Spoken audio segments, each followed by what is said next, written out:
Denver, insanity is doing the same thing over and over again and expecting different results. This aphorism, often attributed to Albert Einstein, seems to be the inspiration for U.S. President Donald Trump's North Korea policy. Trump's approach has been to reject everything that came before him, while involving himself in negotiations to an unprecedented degree. As a result, the U.S. Secretary of State has been reduced to little more than a Sherpa for his master's summits with North Korean leader Kim Jong-un. The question, though, is whether Trump's unique approach is actually yielding any results. As of now, there has been nothing to suggest that North Korea is changing its ways. But with another Trump-Kim summit expected sometime in the next few months, we might soon have more clarity on the matter. Trump claims to have mastered the art of nuclear negotiation, if not the details, then at least its fundamental essence.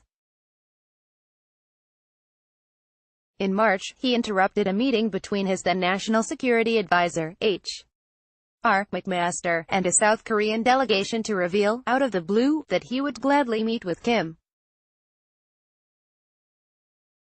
He has since followed his own star, always asserting that great progress is being made.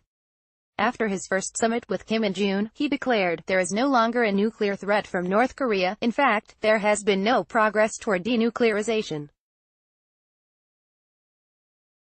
In mid-December 2017, Kim announced that his country had completed its missile test program, having proven that the latest Hwasong intercontinental missiles are ready for deployment. By making these announcements, Kim may have been suggesting that he was ready to pursue his goal of ending the Trump administration's maximum pressure sanctions regime through non-military means. But he also might have intended his statements to be taken at face value, simply to let the world know that North Korea had developed both nuclear weapons and the means to deliver them. Despite these different possible interpretations, the Trump administration seized on Kim's statements as a sure sign that North Korea is ready to disarm. And this leap of logic seemed to gain more credence at the summit in June, where Kim reaffirmed his firm and unwavering commitment to complete denuclearization of the Korean peninsula. But, of course, all the United States really got from the summit was a vaguely worded joint statement. The North Koreans, by contrast, made real progress toward their own goal of weakening the U.S. presence in Northeast Asia. Most notably, Trump suddenly seemed to endorse the withdrawal of U.S. troops from the Korean peninsula, and he has since canceled U.S. military exercises with South Korea. Meanwhile, the North Koreans have engaged in random acts of denuclearization by closing nuclear test sites that the U.S. hasn't actually asked them to close. While these acts of decommissioning make for good imagery, they are not a part of any organized effort to identify and dismantle core elements of the country's nuclear program. At the same time, the North Koreans continue to insist that their nuclear arsenal is a defensive response to hostile U.S. policies. The implication is that if the U.S.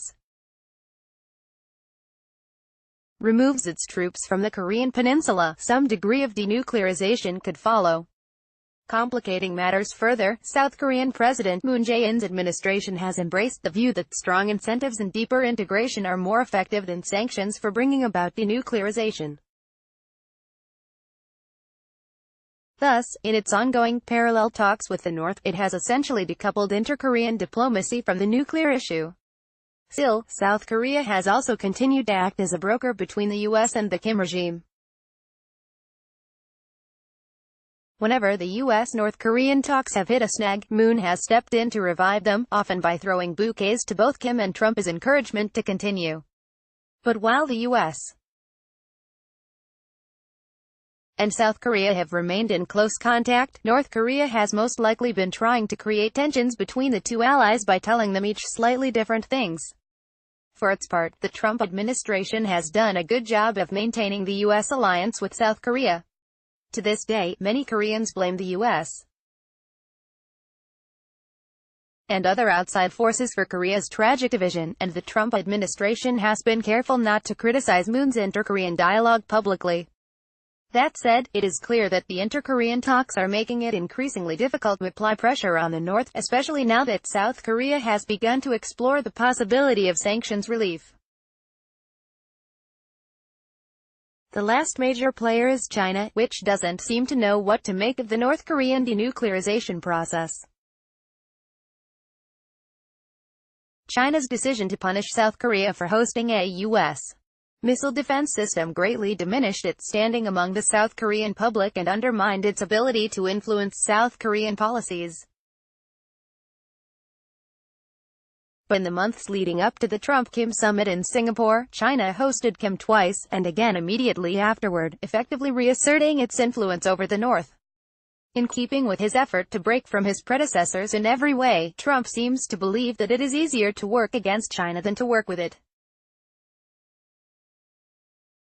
That proposition is sure to be tested in the weeks and months ahead. Christopher R. Hill, former U.S. Assistant Secretary of State for East Asia, is a professor at the University of Denver, and the author of Outpost, Copyright Project Syndicate, 2018. Twitter, Facebook, LinkedIn. Along Sino-American trade war. Some observers interpret the trade war that U.S. President Donald Trump has initiated with China as a tough negotiating tactic, aimed at forcing the Chinese to comply with World Trade Organization algorithms and charting the great unknown. As algorithms and artificial intelligence infiltrate science, don't expect bots to replace researchers, but AI may guide scientists and funding agents toward the most promising unexplored. 3 odd points about Abe's tax hike. Prime Minister Shinzo Abe announced at his cabinet's October 15 meeting that the government would raise the consumption tax to 10% in October 2019 as planned.